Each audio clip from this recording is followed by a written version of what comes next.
Il était une fois un jeune homme qui vivait dans un petit village au pied d'une montagne.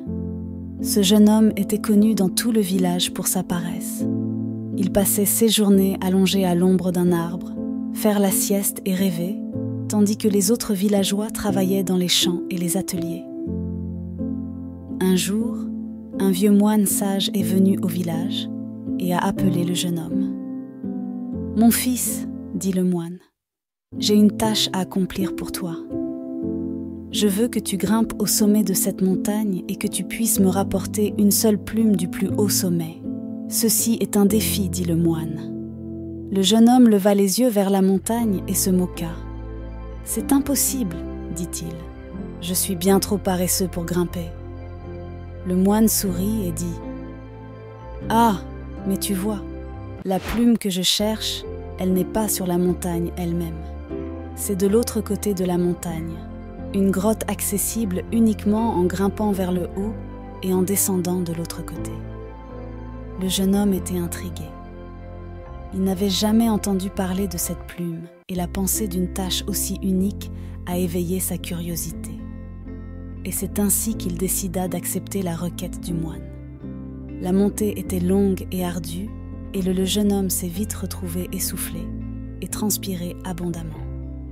Mais à mesure qu'il montait de plus en plus haut, il commença à ressentir un sentiment d'exaltation et d'excitation qu'il n'avait jamais ressenti auparavant.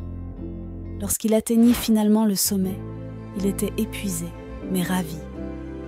Il regarda la vue à couper le souffle devant lui et a ressenti un sentiment d'accomplissement qu'il n'avait jamais expérimenté auparavant. Mais le véritable défi reste à relever. Le jeune homme a dû descendre de l'autre côté de la montagne et trouver la grotte où se trouvait la plume. La descente était encore plus périlleuse que la montée.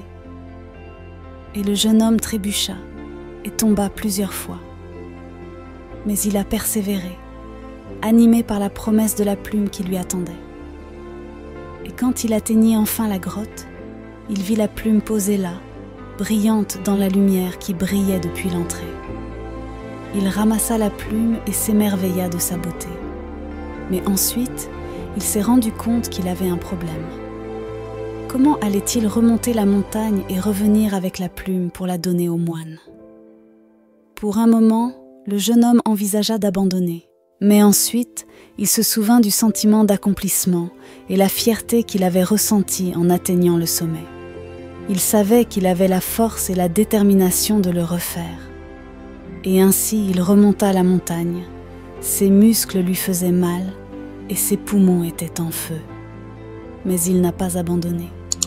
Il s'est poussé à continuer, conduit par le fait de savoir qu'il avait surmonté sa propre paresse et accompli quelque chose de vraiment remarquable.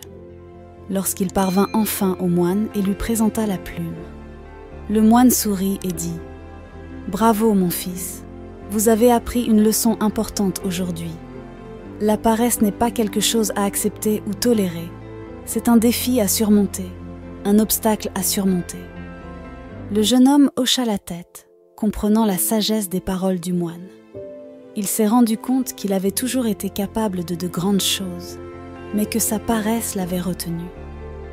Il savait maintenant qu'il avait la force et la détermination de surmonter tous les obstacles qui se dressaient sur son chemin. La leçon du défi du moine est que la paresse n'est pas quelque chose qui devrait être accepté ou toléré. C'est un défi qu'il faut relever, un obstacle qu'il faut franchir. Lorsque nous nous efforçons d'atteindre nos objectifs, même quand ils semblent impossibles, on découvre la force et la résilience qui sommeillent en nous et que nous n'avions jamais su qu'elles existaient. Pour vaincre la paresse, nous devons nous défier nous-mêmes et nous fixer des objectifs ambitieux, non peu importe à quel point ils peuvent paraître difficiles. Nous devons dépasser nos limites et persévérer même lorsque nous sommes confrontés à des revers et obstacles. Il faut aussi cultiver la discipline et la cohérence dans nos habitudes et routines quotidiennes. En fixant un planning et en le respectant, nous pouvons prendre de bonnes habitudes qui nous aident à rester concentrés et productifs, même lorsque nous n'en avons pas envie.